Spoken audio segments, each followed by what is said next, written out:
विष्णुपादाय कृष्णपृष्ठाय भूतले श्रीमते भक्तिवेदांत स्वामिनिति नामिने। नमस्ते सरस्वते देवे गौरवाणी प्रचारिणे निर्विशेष शून्यवादी पाश्चात्य देशतारिणे। नारायणं नमस्कृत्य नरं चैव नरोत्तमं देवीं सरस्वतीं व्यासं ततो जयमुदीरयेत्। वाञ्छकल्पतरुभ्यश्च कृपा सिन्धुभ्येव च पतितानां पावनेभ्यो वैष्णवेभ्यो नमो नमः। हरे कृष्णा कृष्णा कृष्णा हरे हरे, हरे राम राम राम हरे हरे। हरे कृष्णा। तो आज का जो हम लोग का श्लोक है वो 11वें अध्याय का 7वां श्लोक है ना। अध्याय का नाम है विराट रूप। तो श्लोक का रिसाइटेशन कर लेते हैं। इह कस्थम जगत कृत्स्नम पश्चाद्य सचराचरम मम देहे गुडाकेश यच्चान्यद्द्रष्टुमिच्छसि। इह कस्थम जगत कृत्स्नम पश्चाद्य सचराचरम मम देहे गुडाकेश यच्चान्यत् द्रष्टुमिच्छसि। इह कस्थम जगत कृत्स्नम पश्चाद्य सचराचरम मम देहे गुडाकेश यच्चान्यत् द्रष्टुमिच्छसि। इह कस्थम जगत कृत्स्नम पश्चाद्य सचराचरम मम देहे गुडाकेश यच्चान्यत् द्रष्टुमिच्छसि। शब्दार्थ।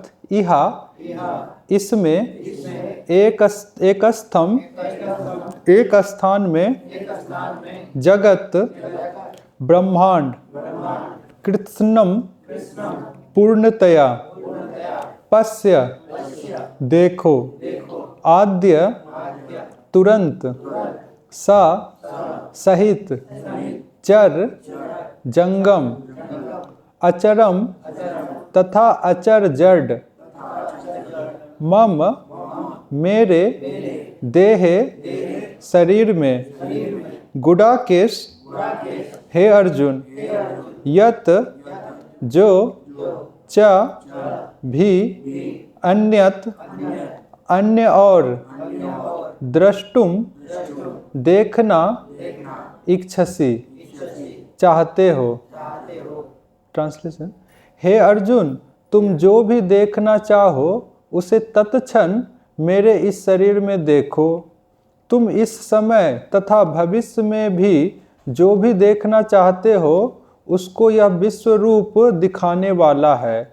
यहाँ एक ही स्थान पर चर अचर सब कुछ है। तात्पर्य बहुत छोटा तात्पर्य है इसका। कोई भी व्यक्ति एक स्थान में बैठे बैठे सारा विश्व नहीं देख सकता। यहाँ तक कि बड़े से बड़ा वैज्ञानिक भी यह नहीं देख सकता कि ब्रह्मांड के अन्य भागों में क्या हो रहा है। किंतु अर्जुन जैसा भक्त यह देख सकता है कि सारी वस्तुएं जगत में कहाँ कहाँ स्थित है। कृष्ण उसे शक्ति प्रदान करते हैं जिससे वह भूत वर्तमान तथा भविष्य जो कुछ भी देखना चाहे देख सकता है। इस तरह अर्जुन कृष्ण के अनुग्रह से सारी वस्तुएं देखने में समर्थ है। जगत गुरु श्रील प्रभुपाद की वो HDMI के बोल दीजिए। हरे कृष्णा। तो हम लोग ये 7वां श्लोक देख रहे हैं इस अध्याय का। जैसा कि अध्याय का ही शीर्षक है विराट रूप, तो ये श्लोक भी विराट रूप के बारे में ही है। भगवान अर्जुन को बता रहे हैं, कह रहे हैं इह कस्थम जगत कृत्स्नम पश्चाद्य सचराचरम मम देहे गुड़ा केसा यच्चान्य द्रष्टुमिच्छसि। कह रहे मम देह, मेरे इस देह में, भगवान कह रहे हैं कि पश्य मतलब देखोगे, यहाँ पे देखने से अर्थ है, मगर अभी भगवान अपना विराट रूप प्रस्तुत नहीं किए हैं, अभी तो 7वां श्लोक ही चल रहा है। 9वें श्लोक में भगवान अपना विराट रूप को जो प्रकट कर देंगे। यहाँ पे जो कह रहे हैं पश्य, पश्य का अर्थ है कि देखने में तुम योग्य हो जाओगे, मतलब देखोगे एक प्रकार से फ्यूचर टेंस में, कि मेरे देह में क्या देखोगे, कृत्स्नम जगत, ये जो पूरा पूरा जगत है, पूरा 14 भुवन जो है उसको तुम मेरे देह में देख लोगे। और सचराचरम, जितने भी चराचर प्राणी है इस जगत में, सभी प्राणियों के सहित भगवान के विराट रूप में अर्जुन को कह रहे तुम देख पाओगे। कहाँ? एक स्थम, एकदम एक स्थान पे, एक अवयव में। कैसे हम लोग के शरीर में कोई एक अंग होता है, तो उसी प्रकार विराट रूप के एक अंग में पूरे सारे जगत को देख पाएंगे अर्जुन। और भी कहते भगवान यत अन्यत द्रष्टुमिच्छसि, और भी कुछ जो तुम अन्य चीज जो देखना चाहते हो वो भी देख सकोगे। क्या है? भगवान तो सर्वज्ञ हैं, वो जानते हैं कि अर्जुन क्या देखना चाहते हैं। अर्जुन जानना चाह रहे थे कि युद्ध में किसका जय होगा, किसका पराजय होगा, जो कौरव और पांडवों के बीच में हो रहा था, तो भगवान जानते थे। तो जो विराट रूप है उसमें भगवान का काल स्वरूप भी है, तो उसमें भूत भविष्य की सभी चीज़ें दिखती है। तो जो कह रहे हैं कि यत अन्य द्रष्टुमिच्छसि, अर्जुन जो देखना चाहते हैं किसका विजय होगा, किसकी किसकी वीर गति हो जाएगी, कौन कौन रहेंगे, सब वो भगवान कह रहे हैं वो तुम देखने में सक्षम हो जाओगे। और प्रभुपाद जी और अन्याचार्य भी तात्पर्य में लिखते हैं कि कैसे ये जो जगत है इसको देखने में बहुत समय लगता है। जैसे कैसे हम लोग तो वृंदावन में रहते हैं, ऐसे ये इस जगत का तो भाग नहीं है, ये अप्राकृतिक धाम है, पर यहाँ भी 84 कोष को देखने में 30 दिन भी कम होते हैं। तो ऐसे पूरा पृथ्वी को देखना, पूरा जितने भी 14 भुवन उसको देखना, उसमें सैकड़ों लाखों वर्ष लग सकते हैं। मगर भगवान के अनुग्रह से अर्जुन जो है, यहाँ पे एक शब्द आया आद्या, मतलब तुरंत, तत्क्षण, एक ही कुछ ही समय में वो पूरे जगत को देख लेंगे। तो ये तो बात हुई इस श्लोक में। श्लोक का तात्पर्य भी बहुत छोटा है, मगर अब प्रश्न बनता है कि जो भगवत गीता है इसमें विराट रूप का वर्णन के बारे में ये जो उल्लेख जो आ रहा है ये कैसे आ गया, है ना। भगवत गीता के बारे में आप लोग सब अच्छे से जानते होंगे। 18 अध्याय है, पहले 6 अध्याय में कर्म योग का प्रधान रूप से वर्णन है, फिर बीच के जो 6 अध्याय हैं उसमें भक्ति योग का वर्णन है, फिर अंतिम के जो 6 अध्याय हैं उसमें ज्ञान योग का वर्णन है। और भगवान कई चीज़ बताएं इसमें, गुह्य ज्ञान, गुह्यतर ज्ञान, गुह्यतम ज्ञान। तो ऐसे ही ये जो षटक है, ये जो 6 अध्याय है 7 से 12 जिसमें भक्ति योग का वर्णन है, तो भगवान इसके 9वें अध्याय में पूरे गीता का जो सार है वो कह चुके हैं। 9वें अध्याय का जो अंतिम श्लोक है सब जानते होंगे, मन मना भव मद भक्तो मद्याजी माम नमस्कुरु, ये श्लोक भगवान कह चुके थे। इसको निकाल देता हूँ।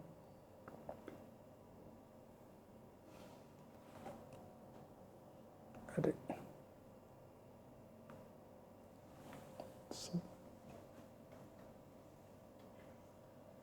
हाँ, तो जो अध्याय का जो 9वें अध्याय का जो 34वां श्लोक है वही गीता का एकदम सार श्लोक है। इसी को फिर 18वें अध्याय में भी भगवान सेम लगभग रिपीट किए हैं कि कैसे, इसको बोल लेते हैं फिर और इसका अर्थ करेंगे। मन मना भव मद्भक्तो मद्याजी माम नमस्कुरु मामेव वैश्यसि युक्तेवं आत्मानं मत्परायणा। तो इस अध्याय के 9वें अध्याय के 34वें श्लोक में भगवान कहते हैं माम यस्यसि, मुझको प्राप्त करोगे। कैसे प्राप्त कोई कर सकता है? तो बोलते जो मन मना भव, जो अपना मन भगवान में लगाता है, भगवान का स्मरण करता है। आप लोग सुने होंगे तस्या हम सुलभा पार्था योमा स्मृति नित्यदा। भगवान तो मिलना बहुत कठिन है, मगर भगवान अपने मुख से कहते हैं कि मुझको प्राप्त करना बहुत सुलभ है। मगर किनके लिए? यो माम स्मृति नित्यदा, जो भगवान का स्मरण नित्य करते रहते हैं, तो भगवान उसको कहते हैं मैं तो उसको एकदम सुलभ आसानी से मिल जाऊंगा। तो जो अपना मन भगवान में लगाते हैं, अब पूरा मन नहीं लगा सके तो मद भक्ता, भक्ति के अंग को करो, श्रवण कीर्तन स्मरण करो। फिर वो भी ना कर सके तो मद्याजी, मुझे कुछ अर्पण करो भक्ति पूर्वक, पत्रम पुष्पम फलम तोयम। वो भी नहीं है तो नमस्कार करो भगवान। तो कहते हैं ऐसे कोई करेंगे तो करे माम एवं ऐसे से तो मुझको प्राप्त हो जाओगे। तो भगवान एकदम गीता का जो परम गुह्य ज्ञान है वो 9वें अध्याय के अंतिम श्लोक में कह दिए। इसी को फिर 18वें अध्याय में भी कहते हैं, क्योंकि यही सार है।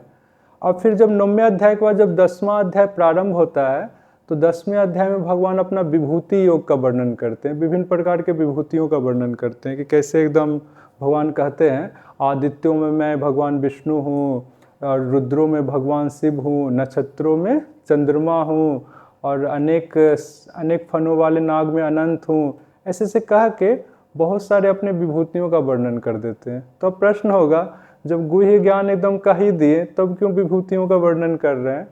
तो बात यह है कि जब विभूतियों का वर्णन को कोई सुनेगा तो भगवान के प्रति वो अपनी स्मृति को बढ़ा सकता है, भगवान के प्रति जो भक्ति है वो बढ़ेगा, उसमें वृद्धि होगा। इसीलिए भगवान अपनी विभूतियों का वर्णन करते हैं। कुल 19 श्लोकों में अपनी विभूतियों का वर्णन करते हैं भगवान।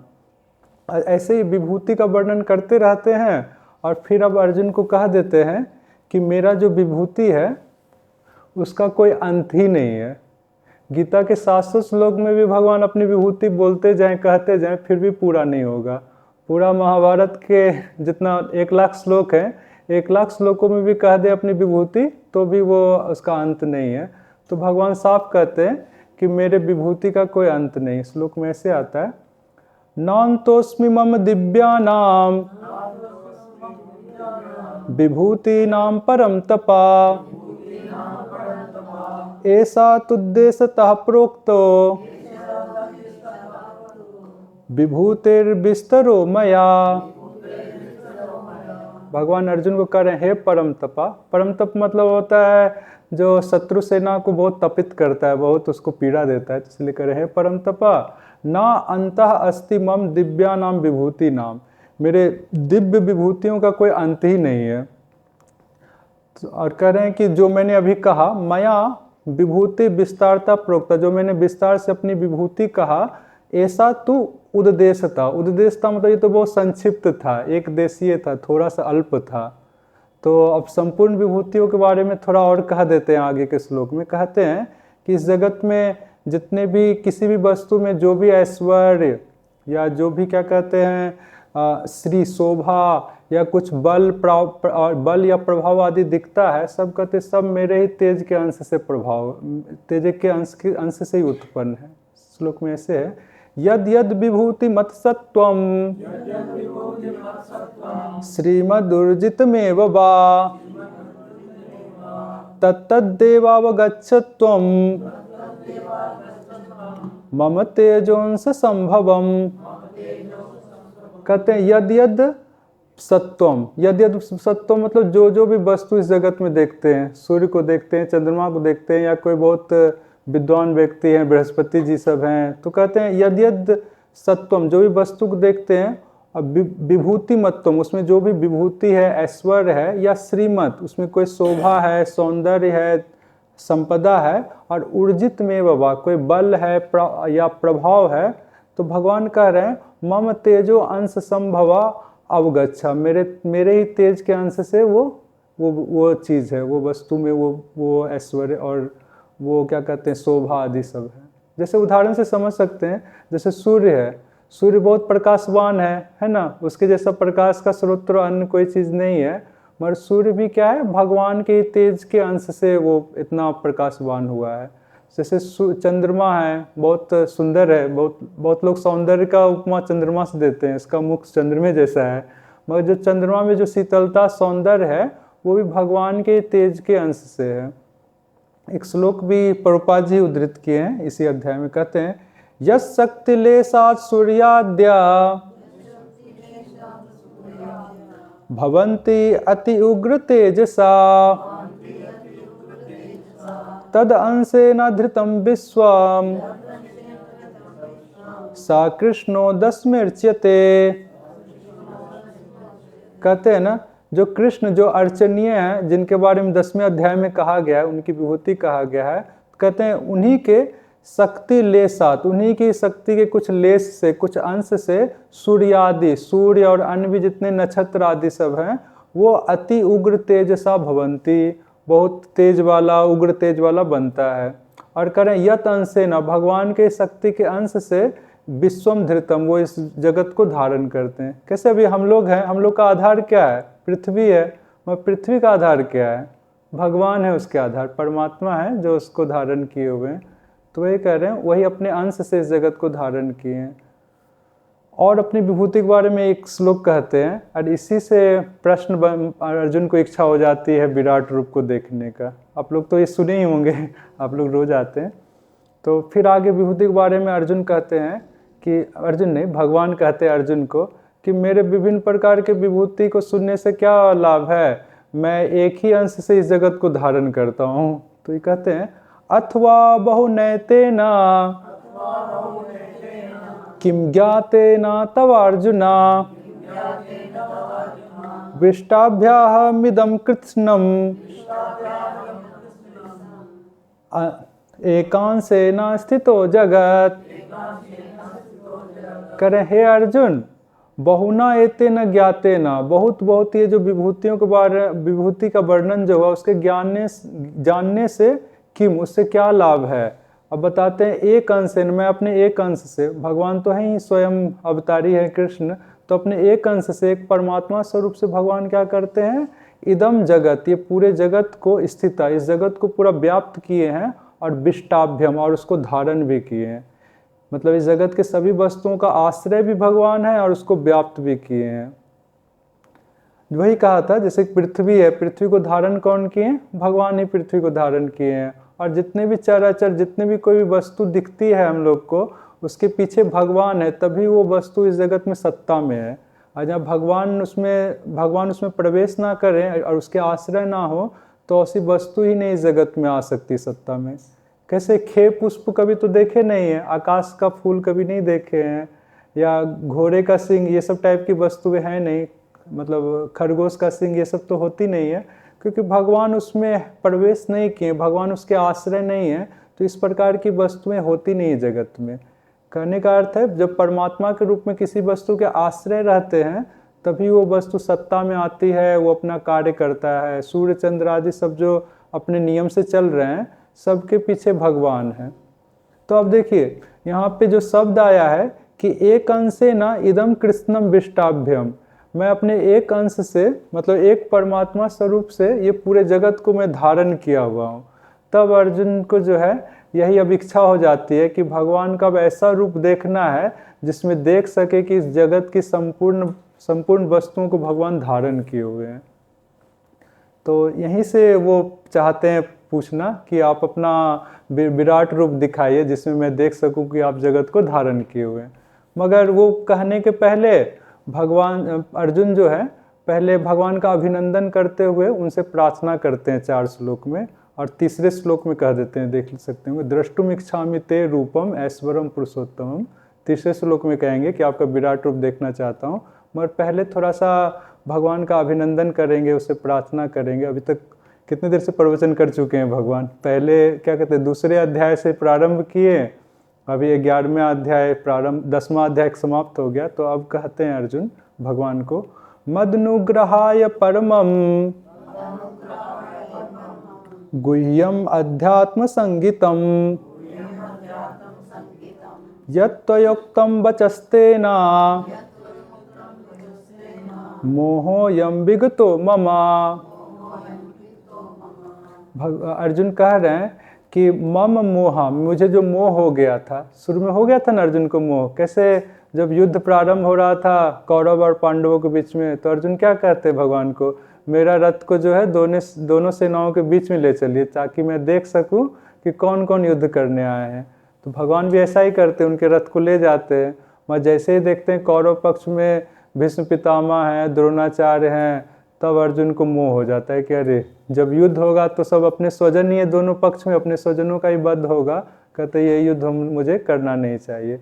मगर अब कह रहे हैं कि हे कृष्ण मद अनुग्रहाय, मुझको अनुग्रह करके, मुझ पे कृपा करके, परमम गुह्यम, एकदम परम गुह्य जो रहस्य है, भक्ति आदि का जो ज्ञान है वो रहस्य ही है, हम लोग को पहले प्राप्त हो गया, इसलिए लगता है कि अरे ये तो सबको पता है, मगर पूरा वेद आदि सब पढ़ेंगे तो वहाँ कई कई कर्मकांड की चीज़, कई कई दूसरे चीज़ की महिमा खूब दी हुई है। भक्ति के बारे में बहुत ज़्यादा नहीं मिलता है। उपनिषद में पूरा ज्ञान कांड है। तो जब मतलब ये बहुत रेयर है, भक्ति का जो ज्ञान है वो परम गुह्य है, बहुत रहस्य है। और अध्यात्म संगीतम, ये जो अध्यात्म ज्ञान दिए कि कैसे देह और आत्मा अलग है, तो वही करें। वचः तेन यत् उक्तम, आपने जो ये जो हम मुझे जो वाणी जो प्रवचन किया परम रहस्य भक्ति के बारे में, अध्यात्म ज्ञान के बारे में, तो उससे क्या हुआ, मम मोहा विगतम, मेरा मोह जो है चला गया। और कहते हैं अर्जुन की कैसे मैं आपके महात्मा आदि को भी सुना करें। भवाप्ययो हि भूतानाम श्रुतो विस्तारसो मया त्वत्ता कमलपत्राक्ष महात्म्यम अपि चाव्ययम।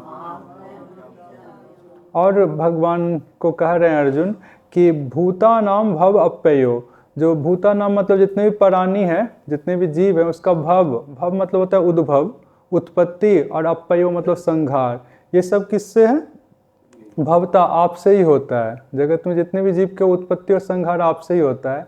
वही अर्जुन को शुरू में मोह हो रहा था ना कि अरे युद्ध करेंगे मर जाएगा, मैं कारण हूँ, मगर ऐसा नहीं है। अब उनको आ गया कि पहले से निश्चित हो गया है कौन कौन मरेंगे और कौन कौन बचेंगे। ये सब मतलब अर्जुन युद्ध करे या ना करे, वो घटना वो होने ही वाला है। तो इसीलिए कह रहे हैं कि भूतानाम भव अप्ययो, जितने भी जीवों का जो उत्पत्ति है, संहार है, वो सब मैंने सुना कि आपसे होता है। विस्तारसा श्रुता मया, मैंने आपसे विस्तार पूर्वक सुना। भगवान को संबोधन भी किए, थोड़ा पहले बोलना था, कमल पत्राक्ष, करे हे कमल नयन, हे कमल नयन, आपसे ही जो है इस जगत के सभी प्राणियों का उत्पत्ति और प्रलय होता है। और कहते हैं महात्म्यम अपि च अव्ययम, आपका जो अव्यय महात्म है उसको भी मैं विस्तार पूर्वक सुना। भगवान कहे ना कि कैसे इस जगत का भगवान तो उत्पत्ति करते हैं मगर कभी इस जगत से आसक्त नहीं होते, सभी को कर्मों का फल देते हैं मगर किसी से घृणा आदि नहीं करते हैं। बंधन और मोक्ष के कारण वही है मगर फिर भी सबके प्रति सम रहते हैं। तो ये सब भगवान के महात्म को अर्जुन सुने हैं, यही कह रहे हैं कि मैं अच्छे से सुना। और आगे कहेंगे कि एवं एतत्, एवं एतत् मतलब ये ऐसा ही है, अपना विश्वास भी बताएंगे कि हाँ मुझको उस पर विश्वास है, मगर फिर भी आपका मैं विराट रूप को देखना चाहूँगा। वो अब अगले तीसरे श्लोक में कह रहे हैं एवं एतद् यथा यत्त्वम् आत्मानं परमेश्वरा द्रष्टुमिच्छामि ते रूपम् ऐश्वरम पुरुषोत्तमा। तो कह रहे हैं हे परमेश्वर,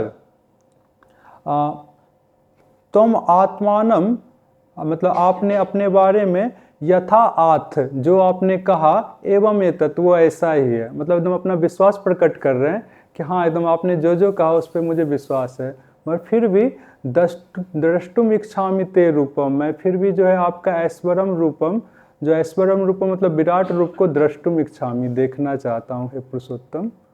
यहाँ पे देखना चाहता हूँ, इसके कारण पे बहुत आचार्य लोग लिखे हैं कि क्यों देखना चाहते हैं। श्रीधर स्वामी तो कहते हैं कौतूहल पूर्वक, बस कौतूहल है कि कैसा है वो रूप, उसको मैं तो देखूं।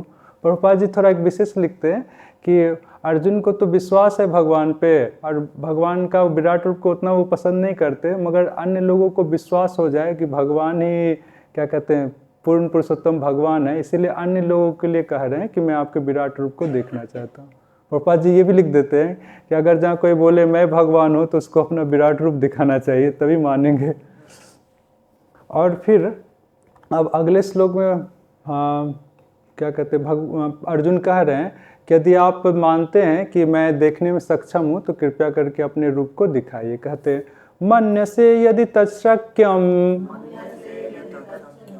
मया द्रष्टुमिति प्रभु योगेश्वरा ततो मे त्वं दर्शयात्मन अव्ययम।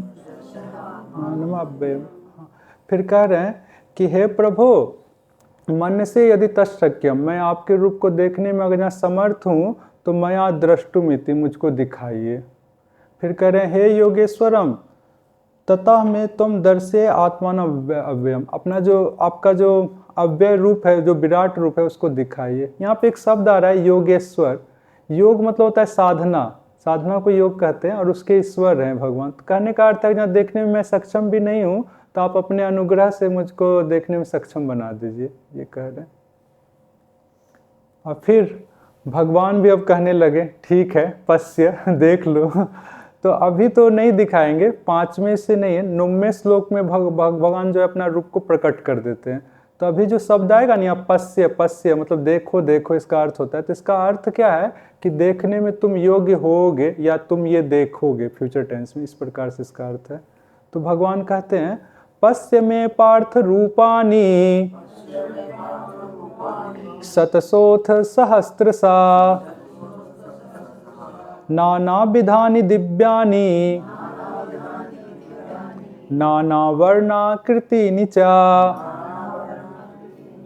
और कहते हैं हे पार्थ, पार्थ करने पे भी यहाँ पे एक अर्थ है, पृथा के पुत्र हैं, कुंती मैया के पुत्र हैं, तो तुम देख लोगे, मतलब तुम पे अनुग्रह होगी, तुम देख लोगे मेरे रूप को। पश्य में रूपानी शतशोथ सहर्षसा, करे मेरे विराट रूप में मेरे शतशोथ, शतशोथ मतलब होता है सैकड़ों, और सहस्रा मतलब हजारों, सैकड़ों हजारों रूपों को देखो। यहाँ अर्थ क्या है, आचार्य लोग कहते हैं सैकड़ों हजारों रूपों से अर्थ है अपरिमित, उसका कोई नंबर नहीं है, बस ऐसे ही सैकड़ों हजारों कह रहे हैं, ये अपरिमित है, अनंत रूप है, उसको देखोगे और देखने के योग हो जाओगे। और वो कैसे रूप है, नाना विधानी, एकदम विभिन्न विभिन्न प्रकार के हैं, दिव्यानी एकदम अलौकिक हैं, इस लोक का कोई रूप नहीं है, अलौकिक से है। और नाना वर्ण, नाना वर्णा मतलब होता है अलग अलग रंग के हैं, कोई पीत वर्ण का है, कोई रक्त वर्ण का है, कोई श्वेत वर्ण का है, और आकृतानी अलग अलग आकृति का है। कैसे बराहदेव की आकृति अलग है, नरसिंह देव की थोड़ी अलग है, वामन देव की अलग है। तो भगवान कह रहे हैं मेरे अपरिमित अवतारों को तुम देखोगे मेरे विराट रूप में। और फिर आगे बताते हैं कि केवल मेरे अवतारों को ही नहीं, अन्य जो देवता लोग भी है, जो भगवान की विभूति है, उसको भी तुम विराट रूप में देखोगे। उसके लिए दूसरे शब्द में करें पश्यादित्यान वसून रुद्रान अश्विनो मरुतस्तथा बहूनि यदृष्टा पूर्वाणि पश्याश्चर्यानि भारत। और कहते हे भारत, हे अर्जुन, पश्य मतलब देखो, देखो मतलब यहाँ फिर वही है, फ्यूचर टेंस में देखोगे इस विराट रूप में, या देखने योग्य हो जाओगे। क्या, आदित्यान, जो 12 आदित्य है उसको तुम देखोगे मेरे विराट रूप में। 12 आदित्य हैं, अदिति के जो पुत्र हैं उसको आदित्य कहलाते हैं। भगवान सूर्य, भगवान इंद्र, वामन देव, ये सब आदित्य में ही है। जो 12 मंथ होते हैं ना हम लोग में, तो अलग अलग मंथ में अलग अलग आदित्य सूर्य के स्थान पे रहते हैं। और कहते हैं वसून, 8 वसु हैं, उसी वसुओं में जो भगवान अपनी विभूति बताते हैं अग्नि, वसुओं में मैं अग्नि हूँ ऐसा कहते हैं, अग्निदेव भी वसु हैं। और कहें रुद्रान, 11 रुद्र हैं। अश्विनो, अश्वनी कुमार हैं, देवताओं के वैद्य हैं। मरुतः, 49 मरुत हैं। जो वर्षा होती है तो वर्षा के समय जो वायु चलती है, जो वर्षा में मदद करता है, उसको मरुदगण कहते हैं। 49 मरुदगण है, बहुत शक्तिशाली होते हैं। तो कहते हैं ये सब देवताओं को तुम मेरे विराट रूप में देखोगे। और इन सबों को कहने से क्या अर्थ है कि समस्त देवताओं को देखोगे, मतलब ये 4-5 सेट का नाम दे के इसका कहने का अर्थ है पूरे जितने भी देवता लोग हैं सब तुम विराट रूप में देख लोगे। और करें बहुनी अदृष्ट पूर्वाणी आश्चर्यानी, जो अन्य अन्य देवता भी हैं जिसको कोई किसी ने आज तक देखा ही नहीं है, जैसे अर्जुन ने नहीं देखा, ना किसी ने देखा, उन सबों को भी तुम देखोगे हे भारत, ऐसे कह दिए। तो विराट रूप में क्या क्या है, भगवान के अवतार हैं और देवता लोग हैं।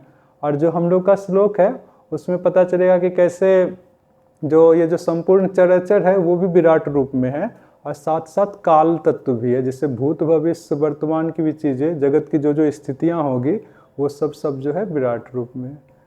समय तो है, इस श्लोक को फिर से देख लेते हैं, कोई कठिनाई नहीं है ना। जो आज का ही श्लोक था एक्सप्लेन तो कर दिया, फिर से देख लेते हैं। यह कस्तम जगत कृत्स्नम पश्चाद्य सचराचरम मम देहे गुडाकेशा यच्चान्यद्रष्टुमिच्छसि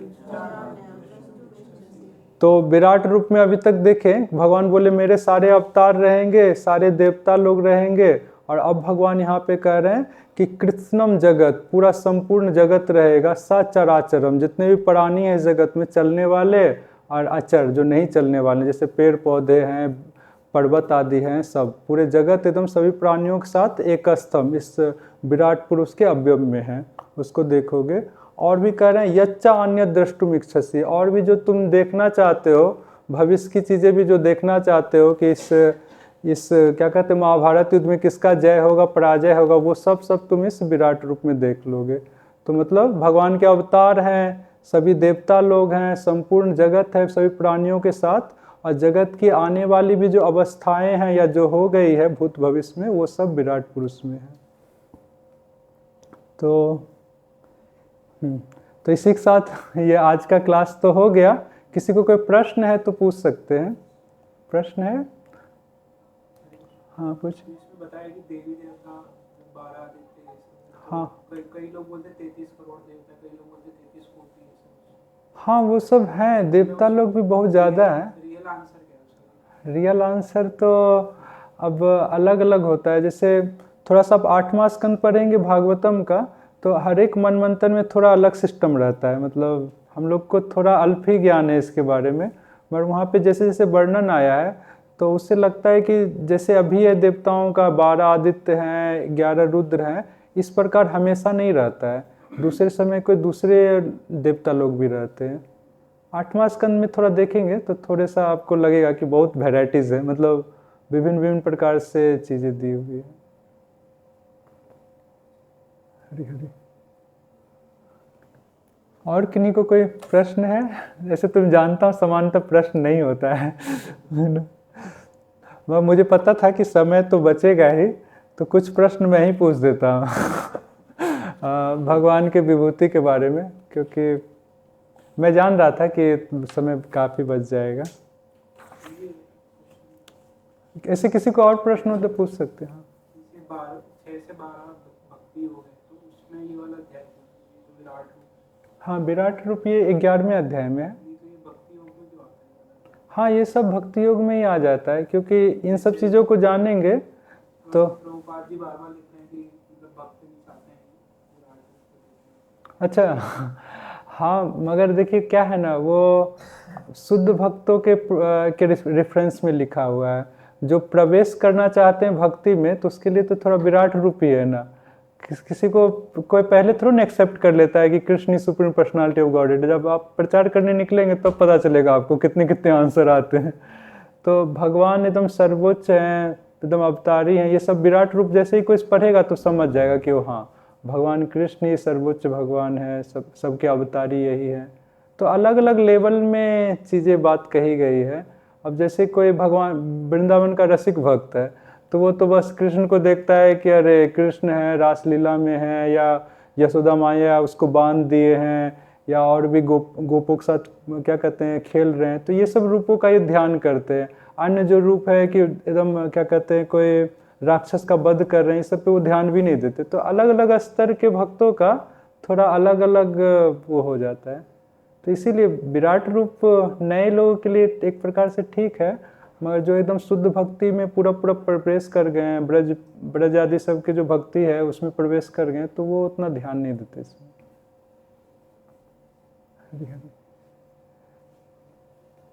ठीक है, कोई और प्रश्न है? ठीक है, कुछ प्रश्न मैं ही पूछ देता हूँ। इसी से पूछते हैं, विभूति योग से ही, उसमें अच्छे क्वेश्चन से आप उत्तर देना। आप ही पहला आपसे पूछूंगा। ठीक है। पुरोहितों में भगवान क्या है, अपनी विभूति क्या बताते हैं? पुरोहित समझते हैं ना, जो यज्ञ आदि कराते हैं।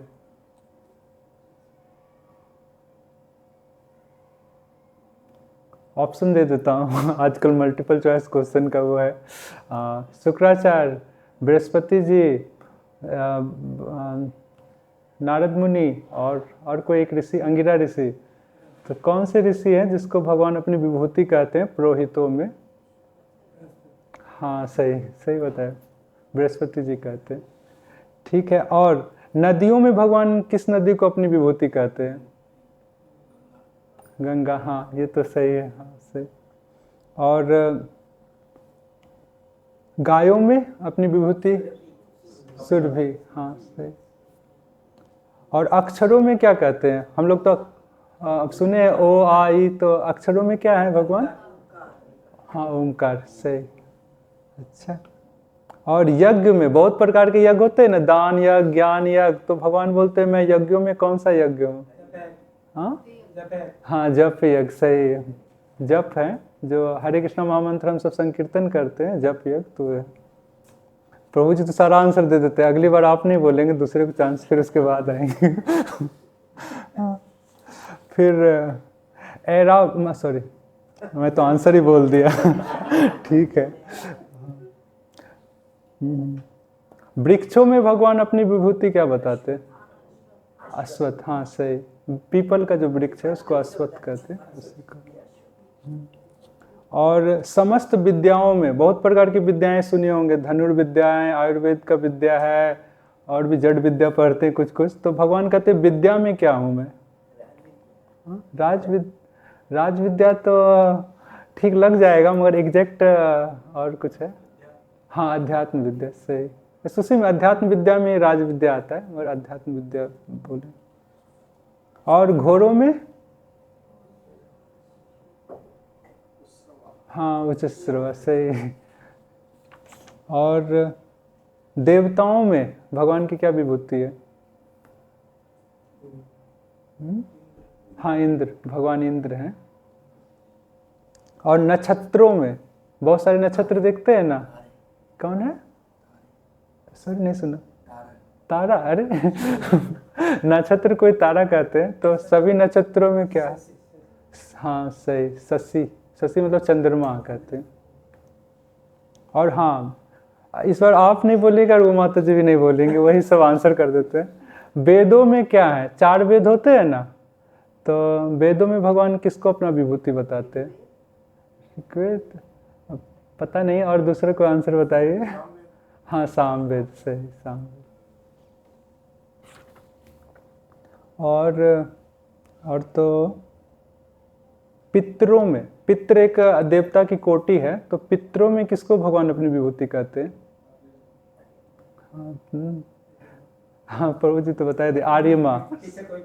अच्छा पीछे कोई बताएं, ठीक है। और महीनाओं में, मतलब जो मंथ के नाम है, तो उसमें से कौन? हाँ मार्गशीर्ष, सही। नवंबर दिसंबर, अभी वो इसी के आसपास का टाइम है। और तो ठीक है, इतना ही रखते हैं। जगत गुरु श्रील प्रभुपाद की जय। हरे कृष्णा।